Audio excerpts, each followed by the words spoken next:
Hi guys, ഇത് നമുക്ക് നല്ലൊരു മേക്കിംഗ് വീഡിയോ കാണാമല്ലോ. ഇത് കണ്ടോ, നല്ലൊരു പേളിൻ്റെ കിഡ്സിന് വേണ്ടിയുള്ള നല്ലൊരു മാലയാണ്. ജപ്പാൻ പേളാണ് അതിന് ഉപയോഗിച്ചിരിക്കുന്നത്. അതുകൊണ്ട് നമുക്കൊരു മേക്കിംഗ് വീഡിയോ കാണാം. അതിന് നമ്മൾ ആദ്യമായിട്ട് എടുക്കുന്നത് നൂലെന്ന് പറഞ്ഞ ഗിയർ വയറാണ്. അതിന് അത് ഈ സിൽവറും ഉണ്ട്, ഗോൾഡൻ കളറും ഉണ്ട് കേട്ടോ. അതിങ്ങനെയൊക്കെ ഓർക്കുന്നത് നമുക്ക് ഗോൾഡൻ കളർ ഉപയോഗിക്കുകയാണ് നല്ലത്. പിന്നെ അതിന് ചെറിയ സാധനം കണ്ടോ, സ്റ്റോപ്പർ. ആ സ്റ്റോപ്പർ ഇട്ട് നമ്മൾ വട്ടക്കണ്ണി ചെയിനിലോട്ട് ലോക്ക് ചെയ്യണം.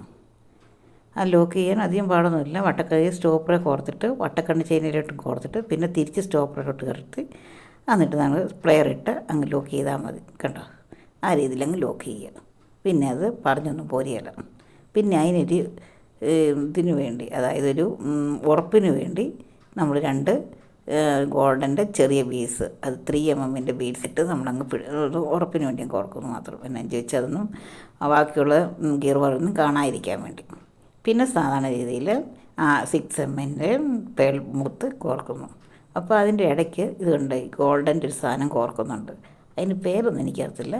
അത് തിരിച്ചും മറിച്ചും ഇട്ട് കോർക്കണം കേട്ടോ. അത് ഒന്നിച്ചാണ് നമുക്ക് കിട്ടുന്നത്. അത് നമ്മൾ പതുക്കെ ഈ കട്ടർ കൊണ്ട് ഇത് നമ്മൾ വിടർത്തിയെടുത്തിട്ട് തിരിച്ചും മറിച്ചും ഇട്ട് കോർക്കണം. ആ കോർക്കുമ്പോൾ നമ്മളൊന്ന് ശ്രദ്ധിച്ചേ കോർക്കാവുള്ളൂ.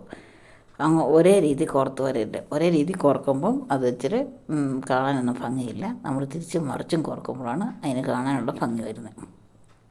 അങ്ങനെ നമ്മൾ ഏകദേശം ആ മാല ഫുള്ളായിട്ട് കോർത്തു. അവസാനം ഇതേ സ്റ്റോപ്പറും ഇട്ട് കോർത്ത് വട്ടക്കണ്ണി ചെയിനിലോട്ട് ലോക്ക് ചെയ്യുന്നു. ആ ലോക്ക് ചെയ്യാനൊക്കെ എളുപ്പമുണ്ട് കേട്ടോ. നമ്മൾ ആ ലോക്ക് ചെയ്ത് പ്ലെയർ ഉപയോഗിച്ച് നല്ലോണം അങ്ങ് ലോക്ക് ചെയ്യുക. അപ്പോൾ ഒരു മാല ഫുള്ളായി. എങ്ങനെയുണ്ട്? പിന്നെ നമ്മൾ ഒരു എക്സ് കൊളുത്തുണ്ട്. എക്സ് കൊളുത്തോ ഡബ്ല്യു കൊളുത്തോ അങ്ങനെ ഏതെങ്കിലും ഒരു കൊളുത്തുകൊണ്ട് അങ്ങ് കംപ്ലീറ്റ് ആക്കുക. അപ്പം ഒരു മാല കംപ്ലീറ്റായി. ഇത്രയേ ഉള്ളൂ ഒരു മാലയ്ക്കുള്ള പണി. അപ്പോൾ ഓക്കെ, താങ്ക് യു.